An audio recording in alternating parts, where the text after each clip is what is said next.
사랑합니다. 네, 어느덧 올해가 이제 한 달하고 한 반 정도밖에 남지 않았습니다. 벌써 시중에는 2026년 달력이 나온 것 같아요.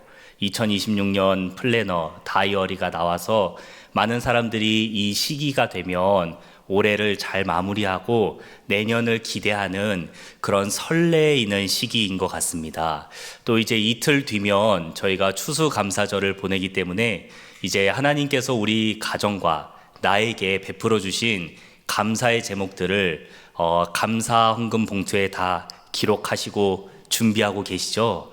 그 봉투를 우리가 준비하고 헌금을 준비하면서도 하나님께서 우리에게 이렇게 많은 감사의 제목을 주셨구나 하고 참 설레이는 시간입니다.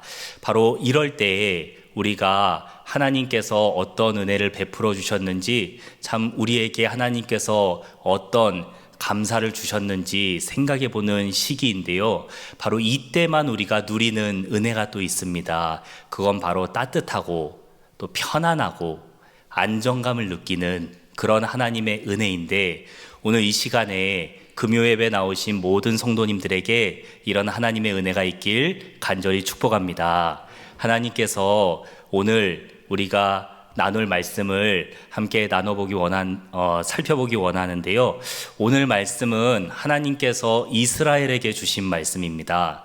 이스라엘이 출애굽해서 한 2달 정도 지난 뒤에 시내산이라는 곳에 도착했습니다.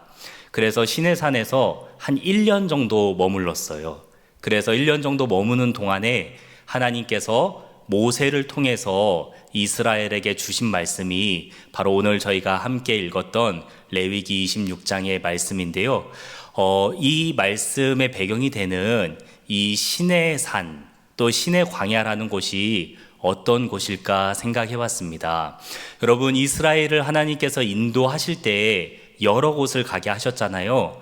그런데 그 중에서 특별히 이 시내산이라는 곳에는요 1년이나 머물게 하셨습니다. 특별한 의미가 있고 또 하나님께서 의도가 있어서 이곳에 머무르게 하셨겠다 생각해 보았는데, 이 시내산이라는 곳, 또 시내산 아래에서 이스라엘 사람들이 장막을 치고 1년 동안 머물렀던 곳이 어떤 곳일지 제가 사진을 보면서 느낀 점이 있는데, 우리 성도님들도 한번 화면을 보시고 이곳에서 내가 만약에 1년 정도 머물렀다면 어떤 느낌이었을까 한번 생각해 보시겠어요?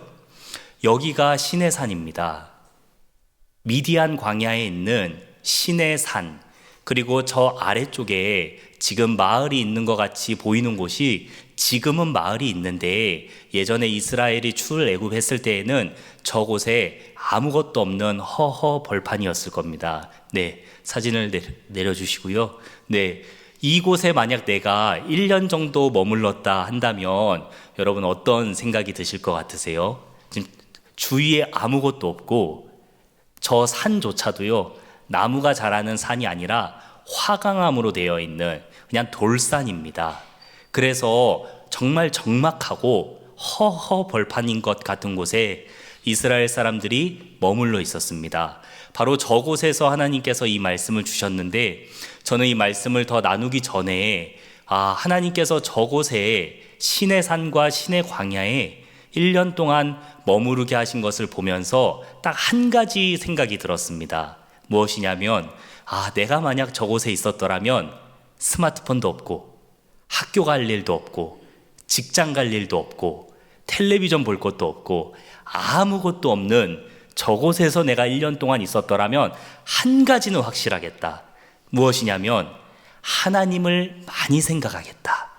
그리고 저 아무도 없는 곳에서 이스라엘 백성들만 다 거주하고 있으면 하나님의 시선도 이스라엘에게 정말 집중되겠다. 그래서 하나님도 이스라엘에게 집중하시고 이스라엘도 하나님만 바라보는 곳이겠다 하는 생각이 들었습니다. 바로 저곳에서 하나님은 모세를 통해 이스라엘에게 말씀하십니다. 내가 너의 하나님이다 라고 말씀하셨어요. 오늘 말씀 13절에 보니까 그렇게 시작하죠. 내가 너의 하나님이다. 아무도 없는 것 같은 곳에서, 광야 같은 곳에서 하나님이 모세를 통해 하신 말씀은요, 나는 너의 하나님이다. 나는 너를 애굽 땅에서 인도하여 낸 하나님.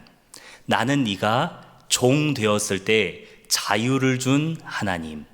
나는 네가 종의 멍에를 이고 있을 때 그 멍에를 깨 부수고 너를 두 발로 온전히 걷게 한 너의 하나님이다 라고 말씀합니다. 사랑하는 여러분, 우리가 말씀을 더 깊게 나누기 전에 이 은혜가 우리에게 있었으면 좋겠습니다. 제가 아까 전에 말씀드렸을 때 연말에 주시는 하나님의 은혜가 있다 말씀드렸죠. 우리 마음이 따뜻해지고 평안해지고 또 하나님께서 주시는 안정감을 느끼는 그런 때가 이 연말인데, 그러나 우리의 삶은 그렇게 녹록지 않습니다. 오늘도 한 가정을 신방하고 또 어제도 한 가정을 신방하면서 저는 우리 성도님들의 삶이 결코 편하지가 않으시구나, 어려움이 없는 가정이 없으시구나 생각하게 되었는데, 혹시 우리 중에 광야 같은 또 혼자 있는 것 같은 어려움을 겪으시는 성도님들이 혹 계시거든. 아니 어쩌면 우리 모두가 그런 어려움을 하나씩은 다 갖고 있다 하더라도 하나님께서 우리에게 나는 너의 하나님이다 말씀해 주시는 그 음성을 듣고 하나님의 위로를 다 받으시길 간절히 소망합니다. 하나님께서 이렇게 이스라엘에게 나는 너의 하나님이야 라고 말씀하시면서 관계를 맺고 싶어 하셨어요. 그런데 이스라엘은 지금 막 애굽에서 나온 이제 막 해방된 사람들이잖아요. 영적으로도 육적으로도 조직적으로도 참 어린아이 같은 사람들이 이스라엘이었어요. 그래서 이스라엘에게 하나님께서 하나님과 관계를 잘 맺는 방법을 가르쳐 주실 때 어떻게 가르쳐 주시는 게 효과적일까요? 대학에서 가르쳐 주시는 것처럼 논리부터 이론부터 시작해서 자세하게 가르쳐 주시면 이스라엘이 그 말씀을 듣기가 얼마나 어렵겠어요. 그래서 하나님이 모세를 통해 말씀을 주실 때 정말 쉽게 가르쳐 주십니다. 해야 될 것과 하지 말아야 될 것, 상을 받을 일과 벌을 받을 일, 이렇게 아주 명확하게 이스라엘에게 가르쳐 주시는데요. 오늘 저희는 그 말씀 중에서 상과 벌에 대해서, 특별히 오늘 저희가 읽은 말씀은 벌에 관한 말씀을 함께 나누려고 하는데, 오늘 이 말씀을 보니까 하나님께서 이스라엘에게 이렇게 말씀하세요. 너희가 내 말을 순종하지 않으면, 내 명령과 규례를 따르지 않으면 내가 너희에게 이렇게 벌할 것이다 라고 말씀하세요. 그런데 먼저는 이 벌의 내용을 살펴보기 전에 이스라엘이 어떤 죄를 지으면 벌을 주시는지 그 내용을 자세히 보고 있으니까 한 가지 확신할 수 있는 게 뭐냐면, 하나님은 이스라엘이 무슨 죄를 지을지 알고 계신다 하는 거예요. 그 사실 알고 계세요? 하나님은 우리가 무슨 죄를 지을지 알고 계세요. 내일, 다음 주에, 내년에 어떤 죄를 지을지, 아니면 이 예배를 끝나고 어떤 죄를 계획하고 있을지 알고 계세요. 우리의 마음을 아시거든요. 마치 이스라엘 백성들이 무슨 죄를 지을지 다 아시는 것처럼 정말 구체적으로 이스라엘에게 말씀하세요. 너희가 이렇게 죄를 지으면 내가 너희를 혼낼 거야. 혼낼 거야 라고 말씀하시는데, 이 말씀이 14절에서부터 쭉 이어지거든요. 그 말씀을 제가 쭉 묵상해 보는데 한 12가지 정도의 범주로 나눌 수 있을 것 같아요. 근데 다 설명드리기에는 내용이 너무 무섭고 또 무겁기 때문에 어렵겠지만, 그 말씀을 쭉 읽고 난 제 감정은요, 너무 무섭다. 와, 하나님께서 이렇게까지 이스라엘 백성들에게 징계하겠다, 혼내시겠다 말씀하시는 본문이 또 있을까 하는 생각이었습니다. 그런데 하나님께서 이렇게 말씀을 해도 이스라엘 백성들이 듣지 않는 것 같아요. 그래서 하나님이 계속해서 혼내겠다, 혼내겠다, 징벌하겠다 말씀하시는데 심지어 어느 정도로 말씀하시는지 우리 화면을 통해 한번 보시겠습니다. 이 짧은 구절에서 4번이나 반복되는 말씀인데요. 7배나 더 징벌하리라, 7배나 더 재앙을 내릴 것이고 7배나 더 치리라, 7배나 더 징벌하리니. 이렇게 하나님께서 이 짧은 구절 안에 4번이나 말씀하신 강력한 경고가 무엇이냐면, 너희가 회개하지 않고 내 말에 순종하지 않으면 7배나 더 너희를 징벌할 것이다. 이 얘기를 4번이나 반복하셨어요. 그러니까 얼마나 무섭습니까? 이 말씀을 봤는데 하나님께서 도대체 왜 이렇게 이스라엘 백성들을 무섭게 혼내실까 생각했습니다. 여러분, 이스라엘 백성들이 하나님의 말씀을 얼마나 안 들었으면 7배나 더 징벌하리라, 7배나 더 치리라, 7배나 더 너희에게 징벌을 내릴 것이다 라고 말씀하시겠습니까? 저는 이 말씀을 보면서 하나님께서 이렇게까지 불같이 화내시는 본문을 많이 보지 못했어요.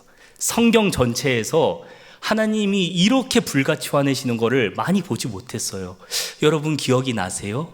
성경 어느 본문에서 이 정도로 화를 내시는지, 이 정도로 진노하시는지 생각이 잘 안 나시죠?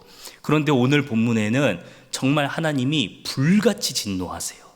그래서 제가 왜 하나님께서 이토록 진노하실까? 심지어 이스라엘이 아직 죄를 지은 게 아니잖아요. 앞으로 이런 죄를 지으면 혼내시겠다라는 말씀인데도 이 정도로 하나님께서 불같이 말씀하시는 데에는 아마 지역적인 특징이 있겠다, 지역적인 이유가 있겠다 생각했는데, 아까 저희가 함께 봤던 신의 광야를 한번 떠올려 보세요. 그 광야에서 제가 딱 한 가지 확신할 수 있겠다 말씀드렸죠. 무엇입니까? 하나님은 이스라엘에게 집중하고 이스라엘은 하나님께 집중하기 정말 좋은 곳이다. 아무것도 없잖아요. 그렇게 좋은 곳에서 하나님을 섬기기 너무 좋은 곳인데, 그곳에서조차도 하나님을 섬기지 않으면, 그곳에서조차도 하나님의 말씀에 순종하지 않으면 하나님이 얼마나 화내시는지, 도대체 너희가 어디에서, 언제, 어떤 상황에서 이것보다 더 나를 섬기기 좋은 상황이 어디 있겠느냐. 그런데도 너희가 내 말에 순종하지 않으면, 내가 이렇게까지 너희에게 말했는데도, 내가 이런 신의 광야에 너희를 1년이나 살게 했는데도 내 말에 순종하지 않으면 내가 7배나 더 너희에게 징벌을 내리겠다 라고 말씀하시는 것 같았어요. 그래서 하나님이 이렇게 이스라엘 백성들을 징벌하시겠다 말씀하시는 이 징벌이라는 단어가 너무 무서운데 또 마음에 그렇게 와닿진 않았어요. 그냥 혼내시나 보다, 그냥 나무라시나 보다 생각했는데, 이 단어를 다른 성경에서는 어떻게 사용하고 있나 찾아보다가 제 피부에 소름이 돋을 만큼 정말 무서운 하나님의 징벌이 있구나, 이 징벌이 가볍지가 않구나 생각했는데, 우리 시편의 말씀을 화면을 통해 한번 보실까요? 네가 내 교훈을 미워하고 내 말을 네 등 뒤로 던져버리는 거예요. 업신 여긴다는 거죠. 이스라엘이 만약 그렇게 하면, 그리고 도둑을 받는데도 그와 연합하고 간음하는 자들과는 동료가 되고 내 입을 악하게 놀리면서 거짓말을 하고 형제에게는 협박하고 또 그 형제들을 비방하는 그런 악한 일을 정말 많이 한다 하는데, 그런데 하나님께서 어떻게 하시나요? 네가 이 일을 행하여도 내가 잠잠하였더니 네가 나를 너와 같은 줄로 생각하는구나. 정말 나를 업신 여기는구나. 그러나 내가 너를 책망하여, 이 책망이 징계라는 단어와 똑같은 단어인데요, 어떻게 책망하시냐면 네 죄를 네 눈앞에 낱낱이 드러내리라 하시는도다. 하나님을 잊어버린 너희여, 이제 이를 생각하라. 그렇지 아니하면 내가 너희를 찢으리니 건질 자가 없으리라. 너무 무섭지 않습니까? 여러분, 내가 지은 어떤 죄를 하나님께서 내 앞에서 그냥 드러내 버리시는 거예요. 내 죄가 내 앞에 놓여져 있다면 어떠실 것 같으세요? 제가 지금 설교를 하고 있는데 제 앞에 죄가 놓여져 있다고 하면 제가 말씀을 준비하면서 그런 감정을 너무 많이 느껴서 너무 마음이 아프고 무서웠는데, 만약 여러분에게도 그런 징벌이 내려지신다면 어떠실 것 같으세요? 마음이 찢어지지 않겠습니까? 몸이 찢어지는 것 같은 고통, 그 아픔이 있지 않겠습니까? 하나님께서 이스라엘을 징벌하리라 하시는 그 징계는 마음을 찢어버리시겠다는 징벌이에요. 우리의 죄를 그냥 수면 위로 다 드러내서 내 앞에서 다 까발려 버리시겠다는 징벌이세요. 그래서 얼마나 이 말씀이 무서운지, 심지어 이 징벌을 이렇게만 받아도 아프고 두려운데 7배나 더 무섭게 라는 말씀을 4번이나 반복하십니다. 그러니까 얼마나 심각한지 우리가 알 수 있습니다. 그런데 사랑하는 여러분, 하나님은 사랑의 하나님이신데, 은혜의 하나님이신데 왜 이렇게 우리에게 무서운 말씀을 주실까요? 그냥 용서해 주시면 안 될까요? 하나님께는 내가 아무리 큰 죄를 지었어도 그 죄를 용서하실 능력이 있으실 텐데, 우리가 찬양했잖아요. 십자가, 그 십자가 보혈로 나를 용서해 주실 수 있을 텐데, 그냥 용서해 주시면 되지, 눈 감아 주시면 되지, 내가 하나님의 말씀을 내 등 뒤에 던져버린 것처럼 하나님은 내 죄를 그냥 하나님의 등 뒤에 던져버려 주시고 모른 척 해주시면 좋지 않을까 생각했어요.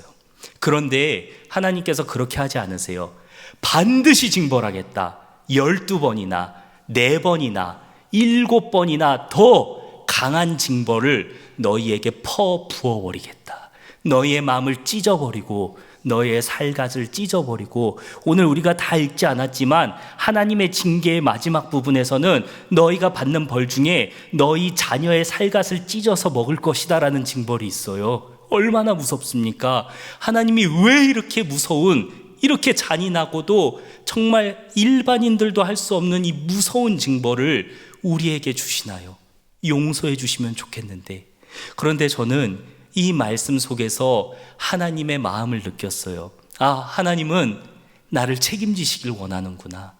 하나님은 나를 포기하지 않으시는구나. 제가 왜 이런 감정을 느꼈냐면요, 제가 일산에 이사 온 지 어느덧 6년이 되었어요. 저는 일산에 오기 전에는 인천에서 오래 살았기 때문에 일산이라는 곳이 어떤 곳인지 잘 몰랐어요. 근데 제가 일산에 오고 나서 느꼈던 점 중에 하나가, 일산의 청소년들이 너무 착하다는 거예요. 학교, 집, 교회밖에 모르는 정말 착한 아이들, 순수한 아이들이라 생각했거든요. 아, 그런데도 이 아이들 중에서도 엇나가는 친구들이 있더라고요. 네, 이 아이들 중에서도 교복을 입고 구석에서 담배를 피는 아이들도 있고요. 학교를 안 가고 등교할 시간인데 그냥 길거리를 방황하는 아이들도 있더라고요. 그런데 그런 아이들을 보고 우리가 그 아이들을 잡아서 일일이 훈계하진 않아요. 안타까운 마음은 들죠. 그런데 훈계를 일일이 하지 않아요. 그런데 상황을 바꿔서 얘기해 볼까요? 내 자녀가 그러고 있다면 어떠실 것 같으세요? 내 아들이, 내 딸이 담배에 손을 댔다. 내 아들이, 내 딸이 학교에 안 갔다 하면 어떨 것 같으세요? 두 손을 걷어붙이고 내 아들을, 내 딸을 올바른 길로 인도하려고 모든 방법을 동원하지 않겠습니까? 제가 그랬어요. 제가 청소년 때 학교를 안 갔었습니다. 그냥 학교를 며칠간 빠졌어요. 뭐 안 가도 아빠도 일하시고 엄마도 일하시고 모르겠지, 뭐 아셔도 어떻게 하겠어, 그냥 일하시느라 바쁘시겠지 이러고 며칠간 학교를 안 갔는데요, PC방에서 친구들이랑 열심히 게임하고 있었거든요. 누가 제 뒤통수를 탁 치는 거예요. 그래서 그 젊은 혈기에 누구야? 이러고 일어나서 딱 뒤를 봤는데 누가 있었을까요? 아버지가 있었어요. 선생님도 잡으러 안 오고요, 친구들도 잡으러 안 오고요, 아무도 저를 잡으러 안 왔거든요. 근데 아버지가 월차를 내시고 오셨더라고요. 왜요? 제 부모님이니까. 아버지는 책임을 져야 하니까 오신 거예요. 제가 너무 무서워서 그 뒤로 하루도 학교를 안 빠졌어요. 왜 무서웠을까요? 아버지는 말씀하시면 지킨다는 걸 알거든요. 너 학교 한 번만 더 빠지면 정말 크게 혼난다 라고 하셨던 그 말씀의 무게를 전 알았어요. 왜요? 선생님이 아무리 혼난다 해도 뭐 어떻게 하겠어 라고 생각했거든요. 그런데 아버지가 혼내시겠다 하면 그건 정말 끝이에요. 정말 무서운 거예요. 그래서 그 말을 들었는데 오늘 제가 이 본문을 보면서 그 아버지의 마음을 느낀 거예요. 그냥 용서만 해주시고 끝나고 그냥 우리의 죄를 없애주시면 거기서 끝나겠지라고 생각할 수 있는데 하나님은 우리 아버지시기 때문에 그럴 수가 없는 거예요. 내가 너를 징벌할 것이다. 반드시 너를 옳은 길로 돌아오게 할 것이다. 왜냐하면 나는 너의 하나님이고 너의 아버지이기 때문이다 라고 하나님께서 말씀해 주시는 게 이 말씀 속에서 느껴지는 거예요. 그래서 이 하나님의 마음을 알았던 선지자 중에서 에스겔이라는 선지자는 하나님의 마음이 이와 같다라고 에스겔서에서 이렇게 기록했습니다. 주 여호와께서 이같이 말씀하셨느니라. 나 곧 내가 내 양을 찾고 찾되 목자가 양 가운데서 있는 날에 양이 다 흩어졌어도 그 양떼를 다 찾아서 내가 너희를 찾을 것인데 흐리고 캄캄한 날에 흩어진 양들도 다 찾아 건져낼 것이고 만민 가운데 흩어져 있는 양들도 다 찾아 건져낼 것이고 여러 백성 가운데 다 뿔뿔이 흩어져 있어도 다 찾아서 내 땅으로 데려올 것이다. 내 땅에서 좋은 꼴을 먹일 것인데 내가 친히 내 양의 목자가 되어 그것들을 누워있게 할 것이다. 주 여호와의 말씀이니라. 아멘. 에스겔은 하나님의 마음을 이렇게 얘기했어요. 주님은 우리의 목자가 되어주시길 원하신다. 친히 나의 목자가 되어주셔서 우리에게 좋은 꼴을 먹여주시고 좋은 것을 입혀주시고 보호해주기 원하신다. 그래서 그 하나님께서는 우리를 찾고 또 찾으신다는 거예요.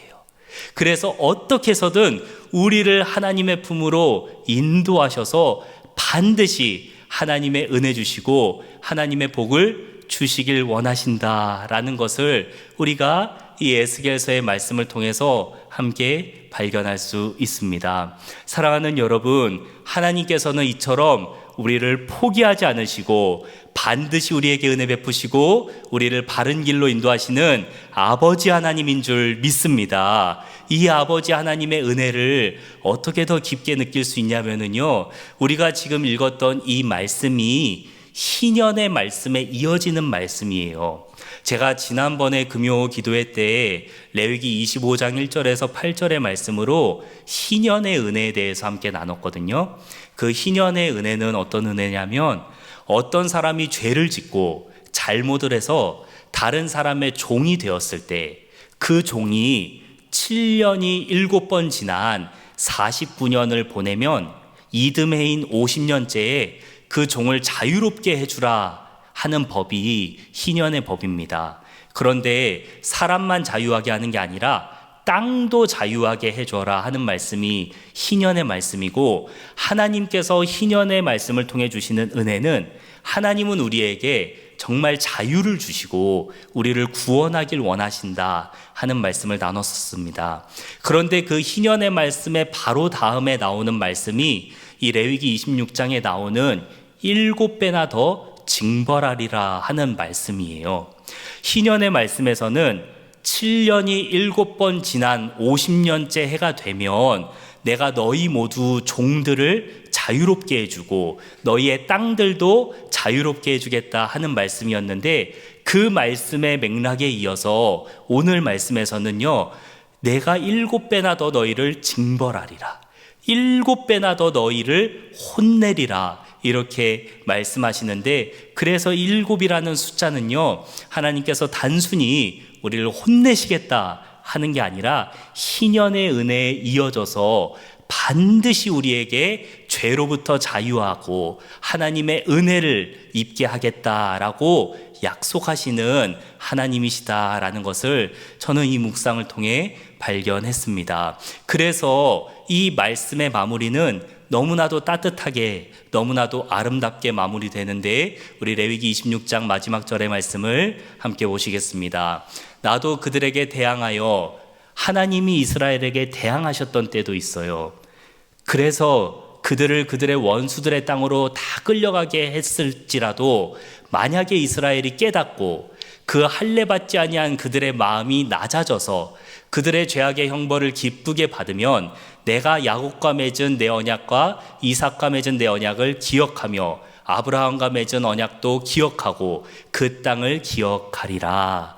하나님께서 이렇게 이스라엘에게 약속하며 레위기 26장의 말씀이 마무리가 됩니다. 사랑하는 여러분, 하나님께서 그래서 7배나 더 너희를 징벌하리라, 7배나 더 너희에게 책망하리라 하고 하신 말씀은 우리가 무너지고 우리가 쓰러지길 바라셔서 하시는 말씀이 아니라 반드시 우리를 회복시키시고 우리가 죄 가운데 걷지 않고 은혜 가운데 걸을 수 있도록 하나님께서 우리를 사랑하셔서 우리를 책임지셔서 하는 말씀인 줄 믿습니다. 그런데 여러분, 하나님께서 어느 정도로 죄를 지어도 우리를 용서하실까요? 얼마나 오랜 기간 죄를 지어도 우리를 용서하실까요? 한 20년쯤 죄를 지어도 용서하실까요? 엄청난 죄를 지어도 용서하실까요? 한 교회의 이야기인데요. 이 교회에서 아주 귀한 직분을 받은 한 남자 성도님의 이야기입니다. 이 성도님은 교회에서도 인정을 참 많이 받으셔서 교회에서 귀한 직분을 받으셨습니다. 그런데 이 성도님은 마음에 큰 짐이 하나 있었습니다. 자기가 부장으로 섬기는 주일학교에서 여자 청년과 교사와 외도를 하고 있었던 거예요. 그 기간이 아주 오래되었습니다. 15년이나 지났습니다. 그런데도 이분은 마음에 무거움이 있고 죄스러움이 있지만 이 죄를 끊을 수가 없었어요. 어떻게든 관계를 끊어보고 싶었고 어떻게든 그 여성과 만나지 않으려고 했었는데 그럴 때마다 자꾸 만나게 되고 마음도 가까워지고 몸도 가까워지는 걸 느끼면서 가정이 파괴되고 내 영혼이 파괴되는 걸 느꼈어요. 그런데도 이 남자분은 그 죄에서 벗어날 수가 없었어요. 왜냐하면 나만 연약해? 나만 죄 짓고 살아? 다 죄인인데 어쩔 수 없어 라고 생각하면서 그냥 그렇게 보낸 세월이 15년이었다고 합니다. 그동안 이분은 교회에서 중책을 맡기도 하시고 또 이 가정은 교회 안에서 아주 신실한 믿음의 가정이라고, 이분은 아주 성실한 가장이라고 많은 사람에게 칭찬을 받기도 했었습니다. 그런데 어느 날 이분이 너무 바쁘게 지내던 날 중에 하루 휴가를 얻어서 집에서 아내와 시간을 보냈던 적이 있습니다. 아내와 함께 집안일을 하는데 아내가 극동방송을 주로 자주 들었다고 합니다. 아내가 극동방송의 어떤 설교를 틀어서 함께 듣고 있는데 우리나라에서 아주 유명하고 큰 교회의 목사님이 설교를 하더라는 겁니다. 그런데 그 목사님이 자기가 받았던 여러 가지 편지들, 고민들, 상담하는 그 편지들 중에 하나를 소개를 했던 거예요. 익명으로 소개를 했는데 그 내용인 즉슨 한 자매가, 젊은 자매가 편지를 이 목사님께 보냈는데, 목사님 너무 괴롭습니다. 저는 15년째 저희 주일학교 부서 부장님과 외도를 하고 있습니다. 이 죄에서 끊고 싶은데 끊을 수가 없습니다. 목사님 저를 위해 기도해 주세요. 저에게 조언을 해 주세요. 라고 하는 내용을 이 목사님께 편지로 보냈던 거예요. 그 목사님이 정말 수많은 편지를 받으시는 걸로 전 알고 있거든요.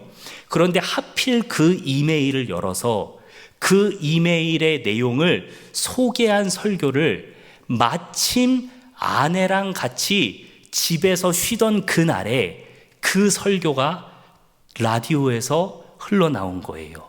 그 설교가 흘러나오는데 이 남자분은 직감했습니다. 아, 내 얘기구나. 내 얘기구나. 그런데 이 남자만 자기 얘기라고 직감한 게 아니었어요. 함께 듣고 있던 아내가 집안일을 멈춘 거예요. 왜 멈췄을까요? 내 남편의 얘기구나. 우리 집의 얘기구나 하는 것을 알았던 거예요. 얼마나 무섭습니까? 이 수많은 설교 중에서 이분의 그날 설교를 틀 확률, 그 설교를 틀었을 때 그 설교자께서 수많은 메일의 내용 중에서 그 메일을 인용할 확률, 그 인용한 내용을 마침 설교 때 말씀하셨는데 그 설교의 내용을 당사자와 당사자의 아내가 함께 듣고 있을 확률, 여러분 얼마나 된다 생각하십니까? 무섭지 않으세요? 하나님께서는 추격하시는 거예요. 자기 자녀들이 죄 가운데 있는 세월이 15년이라도 아니 20년이라도 추격하시는 거예요. 반드시 건져내겠다, 반드시 회복시키겠다, 이 마음으로 이 남성분에게 역사하신 하나님의 은혜가 있었다라고 이분이 이 내용을 묵상집으로 책으로 내셨는데, 그래서 이렇게 자신에게 찾아오신 하나님에 대해서 이분은 이렇게 기록했습니다. 우리 화면을 통해 보실게요. 이 일은, 라디오에서 나온 그 사연의 일은 내가 아무리 사실을 축소하고 변명하고 도망치려 해도 하나님께서 요나를 추격하시듯 내가 숨기려 하는 부끄러운 일들을 다 드러내셔서 내 마음을 찢으시고 내가 온전히 하나님께 항복하기를 원하시는 것을 알게 했다. 만일 하나님의 추격하시는 은혜가 없었다면 지금 나의 변화도 가정의 회복도 없었을 것이다. 이분은 이렇게 기록하셨어요. 하나님의 은혜가 나를 추격하고 있다 라고 기록하셨어요. 사랑하는 여러분, 이 연말에 우리가 어떤 하나님의 은혜를 묵상하길 원하십니까? 저는 이렇게 믿습니다. 하나님의 은혜는 우리를 추격하고 있는 줄 믿습니다. 말씀을 정리하겠습니다. 오늘 우리는 레위기의 말씀을 통해서 7배나 너희를 징벌하리라 하는 말씀을 받았습니다. 겉으로만 보면 너무 무서운 말씀이에요. 이 안에 담겨있는 징벌이라는 단어는 우리의 살과 마음을 다 찢어버리시겠다는 말씀이라 너무 무서워요. 그런데 그 안에 담겨있는 하나님의 마음은요, 난 널 포기할 수 없다는 거예요. 내가 널 책임지겠다. 왜냐하면 너는 내 아들이고 내 딸이기 때문이다.